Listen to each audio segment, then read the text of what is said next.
유다 왕 여호야김이 다스린 지 3년이 되는 해에 바벨론 왕 느부갓네살이 예루살렘에 이르러 성을 에워쌌더니 주께서 유다 왕 여호야김과 하나님의 전 그릇 얼마를 그의 손에 넘기심에 그가 그것을 가지고 신할 땅 자기 신들의 신전에 가져다가 그 신들의 보물 창고에 두었더라.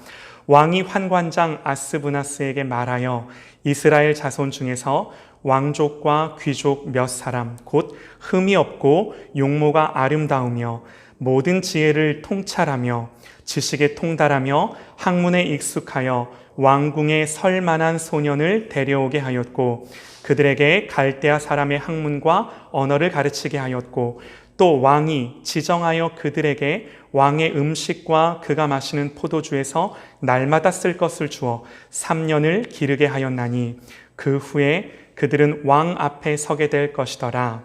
그들 가운데는 유다 자손 곧 다니엘과 하나냐와 미사엘과 아사랴가 있었더니 환관장이 그들의 이름을 고쳐 다니엘은 베드사살이라 하고 하나냐는 사드락이라 하고 미사엘은 메삭이라 하고 아사랴는 아벤느고라 하였더라.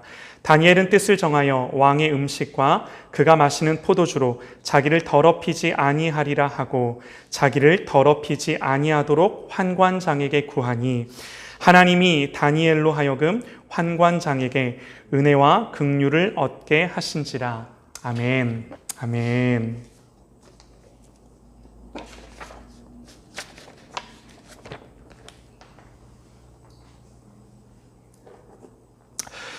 포로된 곳에서 빛나는 하나님의 영광이라는 제목으로 하나님 말씀 증거하도록 하겠습니다. 포로된 곳에서 빛나는 하나님의 영광. 여러분 좀 지난 영화인데요. 암살이라는 영화 기억나시나요? 암살? 아마도 다들 보셨을 것 같은데요. 마지막 장면에 안호균이 염석진을 찾아가죠. 그러면서 염석진에게 이렇게 얘기를 합니다. 왜 동지들을 팔았나? 그때 염석진 이정재 씨가요. 이렇게 대답을 합니다. 몰랐으니까. 해방될 줄 몰랐으니까. 알면 그랬겠나. 제가 역사를 잘 알지는 못합니다. 그러나 나라의 독립을 위해 처음에는 애쓰셨던 분들이 일제강점기의 말미에 많이들 변절합니다. 이유가 뭘까? 딱 염석진의 대답입니다. 몰랐으니까. 이 당시 교회를 생각할 때도 비슷한데요. 일본이 교회에게 신사에 절할 것을 요구합니다. 그때 많은 목사님들과 성도들이요. 처음에는 완강히 거절을 합니다. 그러나 시간이 지날수록요. 타협하고 신사 앞에 고개를 숙입니다. 이유가 뭘까? 몰랐으니까. 처음에는요. 다들 대한민국의 독립이 올 줄 알았습니다. 그런데 시간이 지날수록요. 독립이 오지 않을 것 같았고 이렇게 사느니 차라리 고개를 숙이고 신사에 잠깐 절을 해서라도 일본의 지배 아래 신앙을 이어가야 한다는 생각이 교회 안에 지배적인 생각으로 자리 잡게 된 거죠. 여러분 이것은요. 우리 개인의 믿음과 신앙도 마찬가지예요. 고난이 옵니다. 고난이 오면요. 처음에는 인내하며 마음을 지켜내지만 시간이 지날수록 이 고난이 언제 끝날지 모르게 되면 이제 그 마음이 사라지면 여러분 우리의 처음 믿음과 결심이 흔들리는 거예요. 여러분 왜 고난이 힘듭니까? 이 고난이 내일이면 끝나, 모레면 끝나, 일주일이면 끝나 그러면 힘들지 않아요. 왜? 이를 악물고 그때까지 기다리면 됩니다. 그런데 우리의 고난이 왜 힘들어요? 언제 끝날지 모를 때. 그때 우리의 믿음이, 우리의 인내심이 바닥을 보이기 시작하는 거죠. 우리의 시험과 연단이 여기에 있습니다. 여러분 우리가요. 아브라함을 생각해 보면요. 아브라함, 믿음의 조상님이시죠. 창세기 12장에 하나님이 아브라함을 부르십니다. 그리고 약속하십니다. 하늘의 별, 바다의 모래와 같은 수많은 자손들을 약속하세요. 그러나 본인도 나이를 먹고 아내 사라도 이제 늙어가는 걸 보면서 여러분 우리가 이 믿음의 조상님 되신 아브라함의 여정을 우리가 찬찬히 자세히 살펴보면 아브라함이 믿음의 조상이라고 불리기에 너무나도 부끄럽고 부족한 모습도 많이 보여요. 여러분, 아브라함의 생각이 어떻게 바뀌냐면요, 12장에서는 하나님이 분명히 약속하시고 말씀하셔서 아브라함을 부르십니다. 그런데 13장을 지나고 14장을 지나고 15장에 이르러서 하나님이 아브라함에게 나타나셔서 이렇게 말씀하세요. 내가 너의 상급이다. 그런데 그렇게 말씀하시는 하나님 앞에 아브라함이 대뜸 하는 말이, 나는 자식이 없사오니 나의 상속자는 이 다메섹 사람 엘리에셀이니이다 그럽니다. 여러분, 무슨 말인가요? 이 뉘앙스가요, 하나님이 나는 너의 상급이다 이렇게 말씀하시자, 아유 하나님 됐습니다.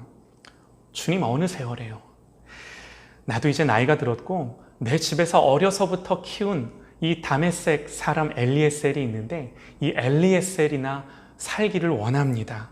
아유 바라지도 않습니다. 됐습니다. 여러분, 이렇게 하나님 앞에 말하는 거죠. 여러분, 이뿐만이 아니에요. 창세기 17장에 이르러서 아브라함에게 다시금 하나님이 찾아오십니다. 하나님 말씀하세요. 내가 그에게 복을 주어, 여기서 그는 사라입니다. 사라를 향하여 이렇게 말씀하시는 거예요. 내가 그에게 복을 주어 그가 내게 아들을 낳아 주리라 하며, 내가 그에게 복을 주어 그를 여러 민족의 어머니가 되게 하리니 민족의 여러 왕이 그에게서 나리라.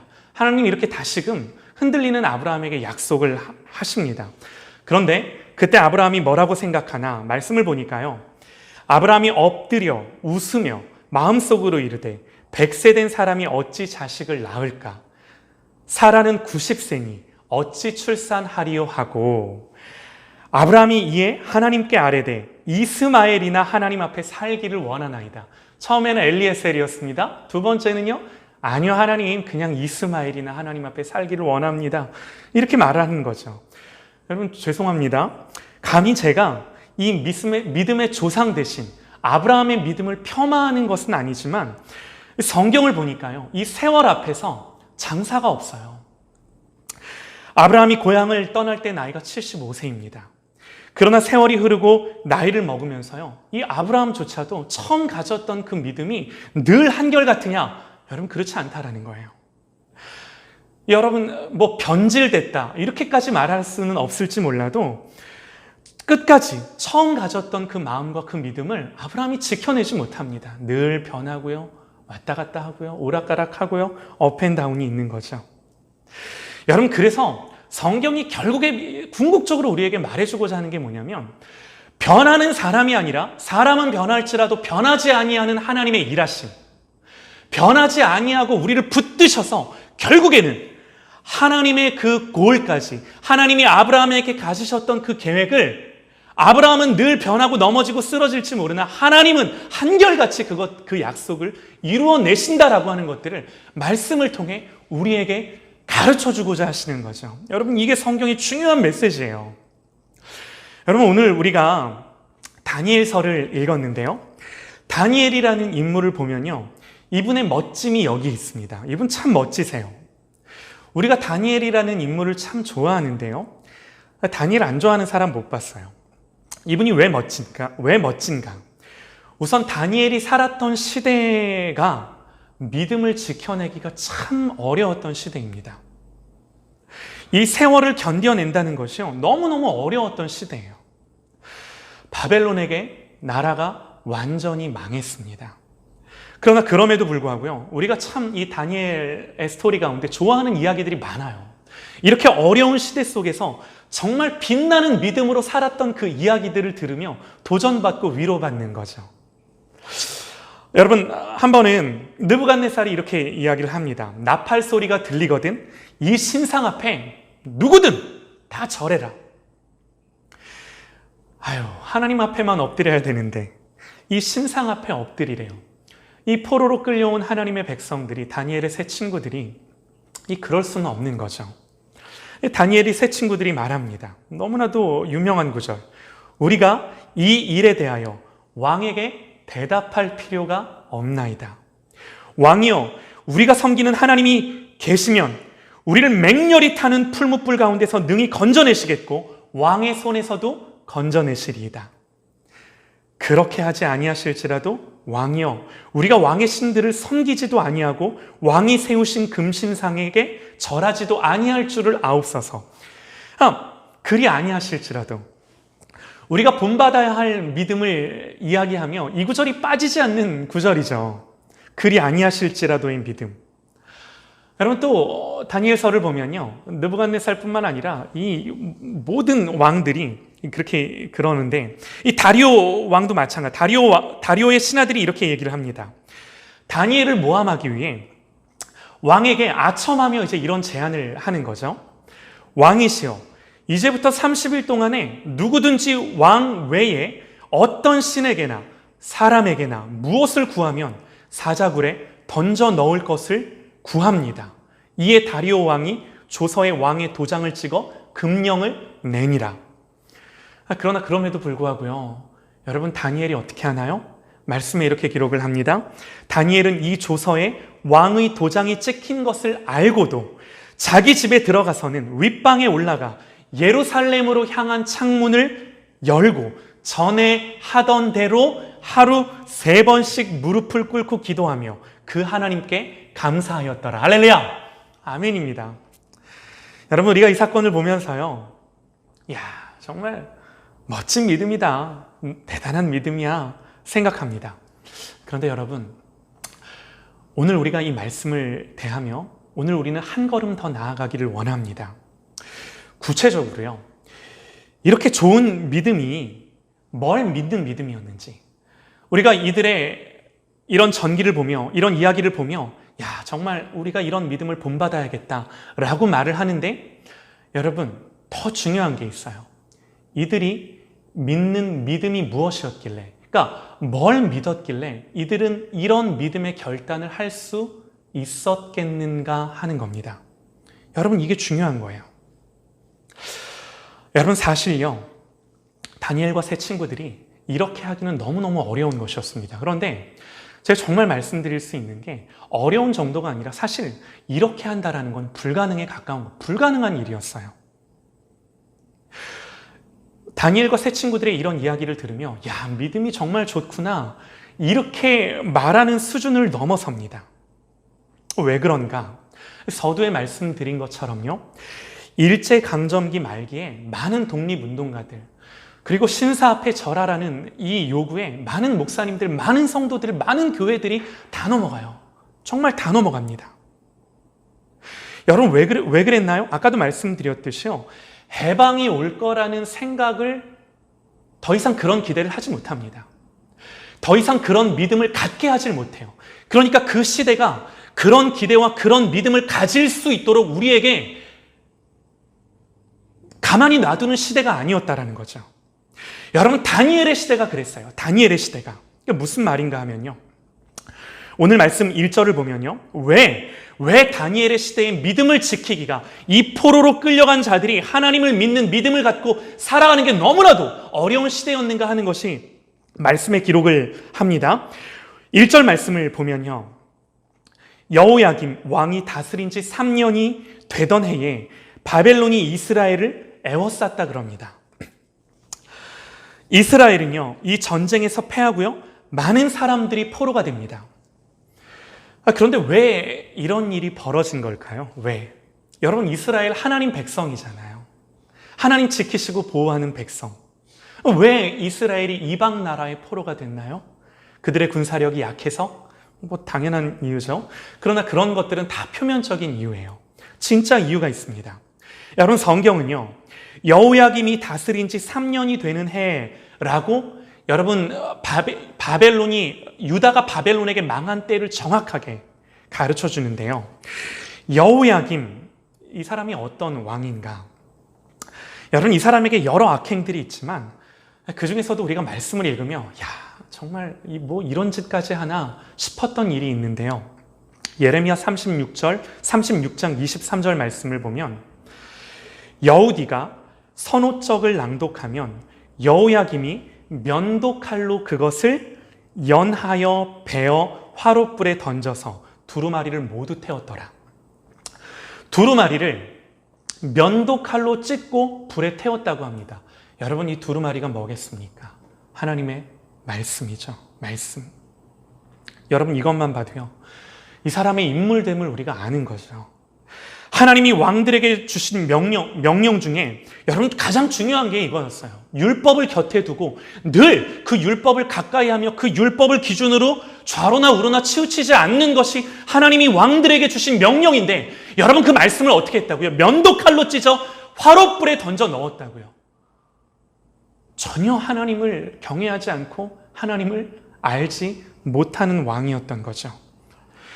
하나님의 백성이 이방 나라에 애워싸이고 이방 나라의 포로가 되었던 이유가 뭐예요? 여러분 이거예요. 진짜 이유. 여러분 하나님이 말씀하셨습니다. 신명기 28장 25절에 보면 여호와께서 너를 내 적군 앞에서 패하게 하시리니 내가 그들을 치러 한 길로 나가서 그들 앞에서 7길로 도망할 것이며 내가 또 땅의 모든 나라 중에 흩어지리라. 여러분 하나님이 이미 말씀하셨습니다. 여호와께서 적군들 앞에 너를 뭐하게 하시겠다고요? 패하게 하시겠다고요. 이스라엘이 진 게 아니라 하나님이 그들을 지게 하시겠다라고 이미 신명기 말씀에 율법에 기록되어 있음을 우리는 성경을 통해 보는 거예요. 여러분 그래서 다른 이유가 아닙니다.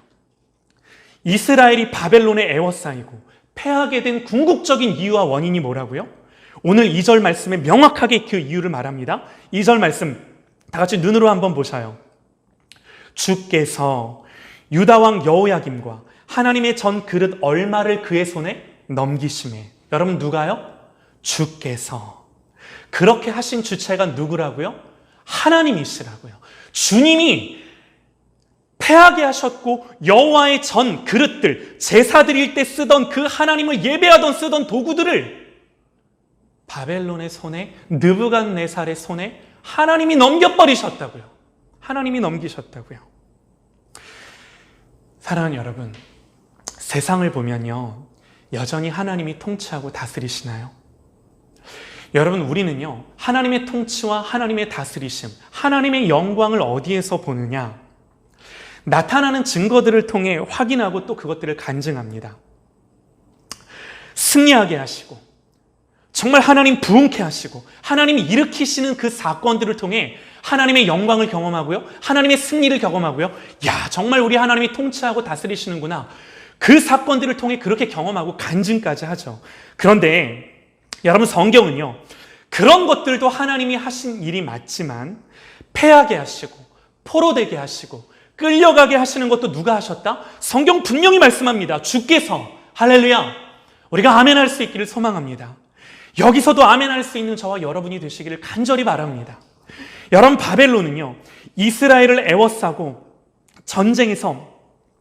이스라엘은 전쟁에서 패합니다. 여러분 당시의 전쟁은요, 이 사람과 사람의 전쟁이 아니었어요. 나라와 나라가 싸우는 전쟁이 아니었어요. 이 당시 전쟁은요, 너희들이 믿는 신과 우리가 믿는 신의 전쟁이었습니다. 여러분 느부갓네살이 전쟁에서 이기고 이스라엘을 포로되게 하고 난 다음에 했던 일이 뭐예요? 하나님의 전에서 쓰여지던, 그러니까 예배할 때 쓰여지던 그 기구들, 그릇들, 모든 도구들을 어디에 갖다 놔요? 자기가 섬기는 신전의 보고에 가져다 둡니다. 자기가 믿는 신이 이겼다라는 거죠.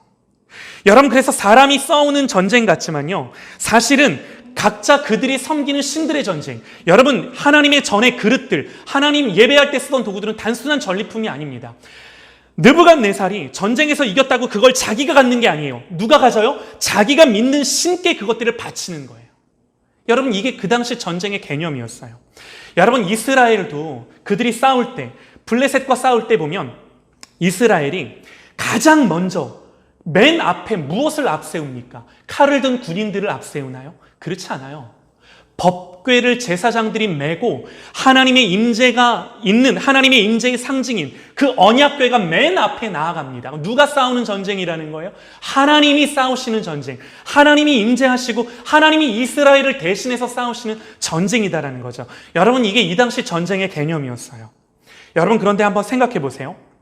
이스라엘이 바벨론의 애워싸임을 통해서, 그들의 패함을 통해서, 그들의 포로됨을 통해서 여러분, 그들이 뭘 생각하게 될까요? 아, 우리가 믿는 하나님이 지셨네.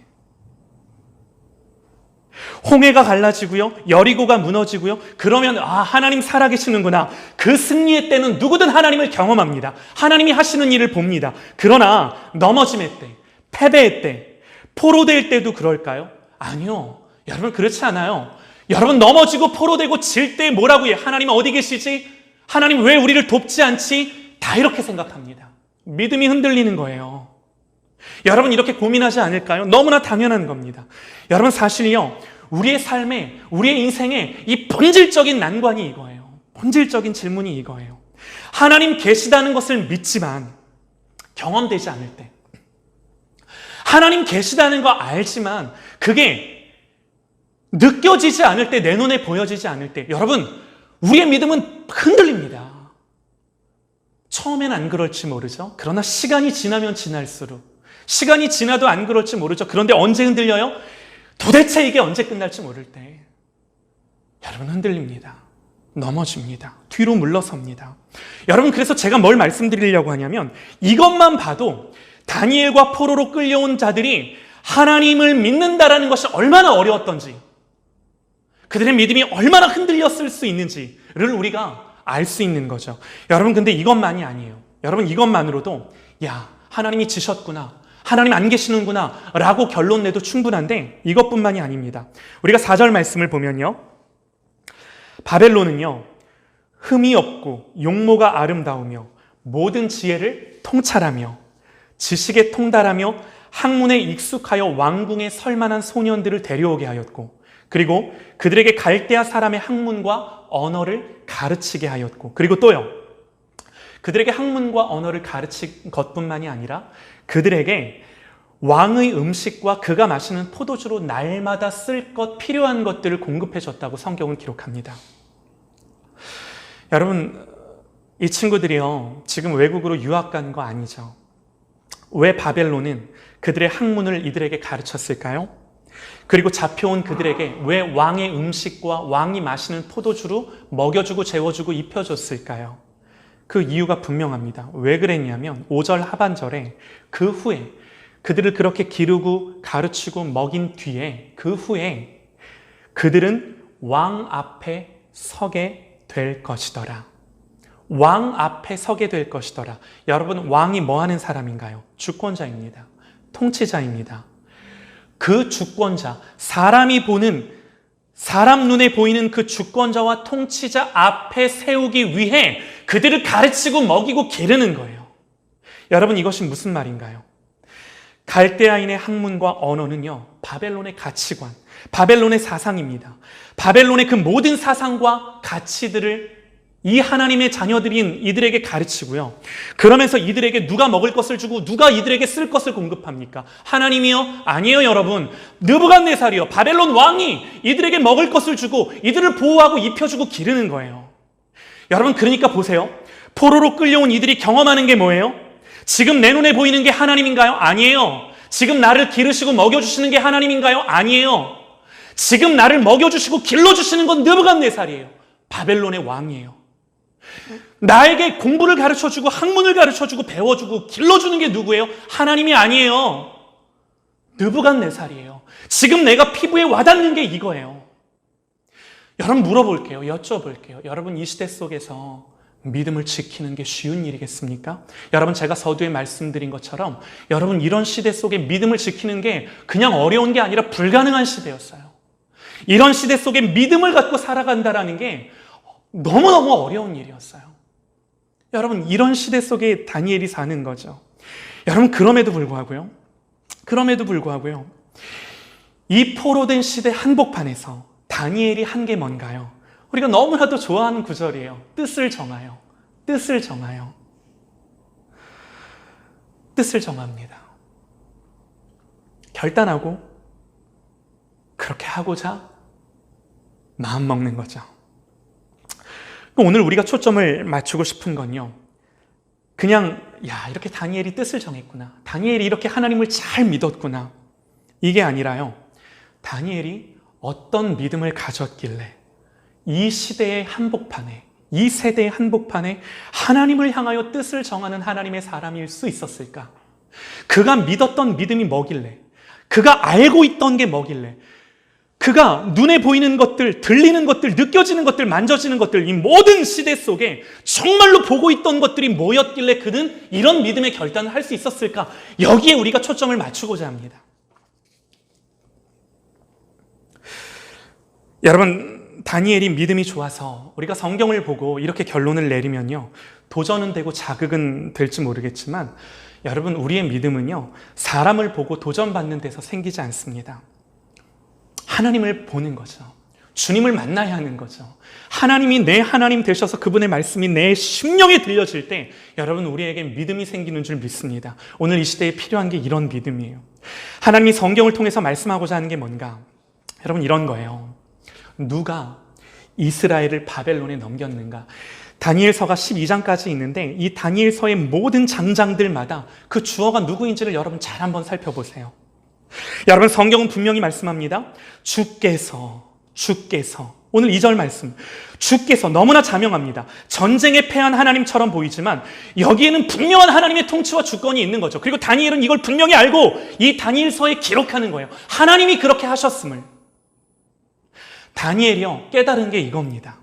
승리 속에서 하나님의 주권과 통치를 보며 하나님을 찬양하는 것은 쉽습니다. 그러나 바벨론의 포로가 돼도 여전히 하나님의 통치와 주권을 보는 것은 어렵습니다. 여러분, 우리의 싸움이 여기에 있습니다. 우리가 하나님의 백성으로 함께 예배하고 함께 믿음을 지키며 싸워 나가는 싸움이 여기에 있는 거예요. 다니엘은요, 이 하나님의 주권과 통치를 보았기에 비록 이방 나라의 포로로 끌려왔지만 왕의 음식과 마시는 포도주로 뭐라고 표현을 하냐면, 제가요, 고기만 먹으면 소화가 안 돼서요, 이렇게 말했으면 얼마나 좋았겠습니까? 제가 고기는 먹지 못해서요, 이렇게 표현을 하면 얼마나. 근데 다니엘의 표현이 뭐였냐면 믿음의 고백이었어요.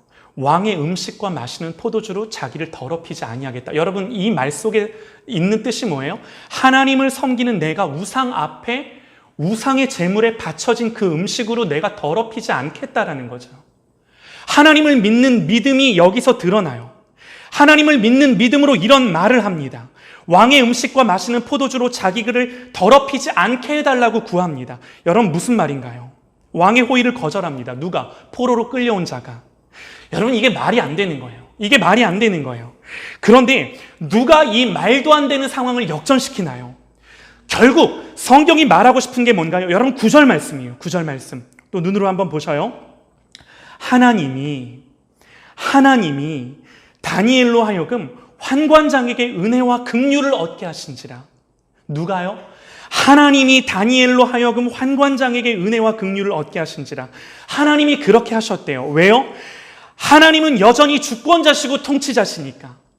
바벨론은요, 이들에게 자기들의 학문과 자기들에게 이 가치관을 가르칩니다. 실제로 바벨론이 이들을 가르쳐요. 그런데 성경은 17절 말씀, 한 장 넘어가 보시죠. 17절 말씀에 기록하기를 하나님이 이 네 소년에게 학문을 주시고 모든 서적을 깨닫게 하시고 지혜를 주셨으니 다니엘은 또 모든 환상과 꿈을 깨달아 알더라. 여러분, 우리가 잘 생각해야 합니다. 왕의 음식과 포도주를 먹지 않았음에도 여러분, 누가 이들의 얼굴을 윤택하게 하셨고 포로된 자가 감히 왕의 음식과 포도주로 나를 더럽히지 말게 해달라고 구하는 이들의 요구를 들어줄 리도 만무하지만 그랬을 때 은혜를 입게 하셔서 이 모든 것들이 순탄하고 평탄하게 넘어가게 하셨는지를, 누가 그 일을 하셨는지를, 여러분, 성경은요, 하나님이 그렇게 하셨다라고 우리에게 말씀합니다. 여러분, 이들이 바벨론의 학문과 가르침을 받았습니다. 그런데요, 바벨론이 가르치는 것 같았고 바벨론에게 배우는 것 같았지만 성경은요, 실제로 누가 이들을 가르쳤고 명철을 주셨고 특별히 다니엘에게는 모든 꿈과 환상을 깨달아 아는 지혜를 주셨다고 하나요? 하나님이요. 하나님이 그 일을 하셨다라고 성경은 말씀하는 거예요. 사랑하는 여러분, 이거예요. 이들이 바벨론을 살고 있으나 지금 다니엘과 세 친구들이 바벨론을 사나요? 아닙니다. 하나님의 나라를 삽니다. 왜요? 두 발은, 몸은 비록 바벨론에 의탁하고 있지만 여러분, 이들의 영혼과 이들의 심령과 이들의 믿음은 하나님의 주권 아래에 있는 거예요. 하나님의 통치를 받으며 있는 거예요. 하나님의 주권을 보는 겁니다. 다니엘과 세 친구들의 믿음은요, 정말 좋은 믿음입니다. 그러나 더 중요한 것은요, 그들이 도대체 뭘 믿었길래, 그들이 실제로 뭘 보고, 그들이 실제로 뭘 만졌고, 그들이 실제로 뭘 느꼈기에 그들은 이런 고백을 할 수 있었는지가 더 중요한 건데, 여러분, 그 비밀이 여기에 있는 거예요. 하나님의 주권과 하나님의 통치를 실제로 보고 바벨론의 통치를 받고 사는 것이 아니라 하나님의 통치 아래 그들이 실제로 있었기 때문에 여러분, 이 결단과 이 믿음이 나오는 거죠. 오직 하나님이 주관하시고 다스리시고 통치하시는 주인이야. 여러분, 이 믿음이요, 이 믿음의 사람이 바벨론의 시대 속에서 하나님의 나라를 사는 사람이 되는 겁니다. 사랑하는 여러분, 오늘 이 시대 속에 이거보다 중요한 게 없는 거예요. 하나님의 주권과 통치를 보는 겁니다. 여러분, 지난주에 이사야가 우시아 왕이 죽던 해에 하나님이 그를 부르셔서 소명을 주실 때 그가 봤던 게 뭐였나요? 기억나시나요? 보좌에 앉아 계신 하나님. 사랑하는 여러분, 우리가 왜 은혜의 보좌 앞에 때를 따라 돕는 은혜를 얻기 위하여 나아가야 할까요? 성경은요, 은혜의 보좌 앞에 때를 따라 돕는 은혜를 입기 위해 담대히 나에게 나아오라고 우리를 권면합니다. 사랑하는 여러분, 우리가 그 보좌 앞에 나아가 보좌에 앉으신 그 하나님을 만나지 못하면요, 여러분, 세월 앞에 장사 없고요, 시대 앞에 장사 없는 거예요. 목사라도 넘어지고요, 아무리 믿음 좋은 권사님, 장로님들도 넘어지는 거예요. 여러분, 이것이 이 시대를 사는, 오늘 이 시대를 사는 가장 중요한 저와 여러분의 이슈입니다. 여기서 승리하면 승리하고 여기서 넘어지면 넘어지는 거예요. 여러분, 기도가 줄면요, 염려가 늡니다. 여러분, 고백할게요. 제가 회개해야 돼요. 기도가 많이 줄었습니다. 기도가 줄면요, 염려가 늡니다. 그렇더라고요. 기도가 줄면요, 하나님이 보이지 않으면요, 여러분, 반드시 세상만 보입니다. 걱정만 늘어가는 거죠. 아니요. 여러분, 다시금 하나님의 주권을 보는 겁니다. 땅만 보지 말고 위를 보고 사는 저와 여러분들 되시기를 간절히 소망합니다. 여러분, 그래서요, 말씀의 결론입니다. 여러분, 이렇게 살 때, 우리가 이 시대를 이렇게 살아갈 때 하나님이 주시는 은혜가 있어요. 제가 이 말씀을 읽으며 그래, 하나님이 이 때가 반드시 오는데, 이 하나님의 약속의 때가 반드시 오는데 내가 더 준비되는 사람이 돼야겠다라고 결단을 하게 되는 말씀인데요. 여러분, 다니엘서 2장 1절입니다. 이렇게 넘어가 보시면 바로 나와요.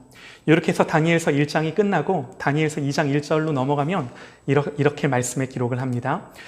느부갓네살이 다스린 지 2년이 되는 해에 느부갓네살이 꿈을 꾸고 그로 말미암아 마음이 번민하여 잠을 이루지 못한지라. 여러분, 느부갓네살, 이 사람은요, 자기가 주권자고 자기가 통치자라고 생각했던 사람입니다. 그런데요, 아무리 그런 사람이라도 마음이 괴롭고 답답한 날이 오는 거예요. 그런데 중요한 게 뭔지 아십니까? 바벨론 안에서는 그 누구도 이걸 해결하지 못합니다. 그 누구도 이 영혼의 문제를, 사람의 문제를, 이 본질적인 인간의 문제를 해결하지 못합니다. 우리가 세상 한복판에서 이 세상을 살지 아니하고 하나님 나라, 하나님의 주권과 하나님의 통치를 살며 이 세상을 살 때에 하늘로부터 임하는 지혜와 하늘로부터 임하는 그 하늘의 자원을 가지고 살아갈진대, 그러니까 이 세상의 것들로 살지 아니하고 하늘의 자원으로 우리가 살아갈진대, 하늘의 지혜와 하늘의 능력이 우리에게 부어질진대, 여러분, 세상의 사람들이 절대로 해결할 수 없는 것들을 하나님의 사람은 해결할 수 있는 열쇠를 갖는 거예요. 바벨론 안에서는 느부갓네살이 번민하고 괴로워할 때 그 누구도 이걸 해결하지 못해요. 우리가 세상 한복판에서 하나님의 나라를 살다 보면요, 반드시 때가 옵니다. 하나님이 기회를 주세요. 세상의 답답함이요, 세상의 문제들이요, 다니엘에게는 기회가 됩니다. 하나님의 약속과 주권을 바라보는 자들에게 반드시 하나님의 때가 열리는 겁니다. 사랑하는 여러분, 이 포로된 시대 속에서 하나님의 통치와 주권과 영광을 보고, 여러분 세상에 있지만 우리가 이 세상 나라를 사는 것이 아니라 하나님 나라를 사는, 하나님의 통치와 주권 아래 그 말씀을 기억하며 그 은혜의 보좌 앞에 보좌에 앉아 계신 그 하나님을 바라보는 이 삶을 저와 여러분이 살아갈진데 힘들죠. 답답하죠. 어렵죠. 그러나 여러분, 반드시 하늘의 자원으로 살아가는, 믿음을 지키며 살아가는 그들을 통해 하나님이 하실 때가 옵니다. 기회를 주실 때, 열어주실 때, 여러분 그때에 준비된 사람이 되는 거예요. 저와 여러분이 준비된 하나님의 교회가 되는 거예요. 여러분 이 소망으로 보좌에 앉으신 하나님을 바라보고 하나님의 주권을 찬양하며 그 영광 중에 하루하루를 기쁨으로, 즐거움으로, 담대함으로, 찬송으로 살아가는 저와 여러분이 되시기를 간절히 소망합니다. 할렐루야, 아멘입니다.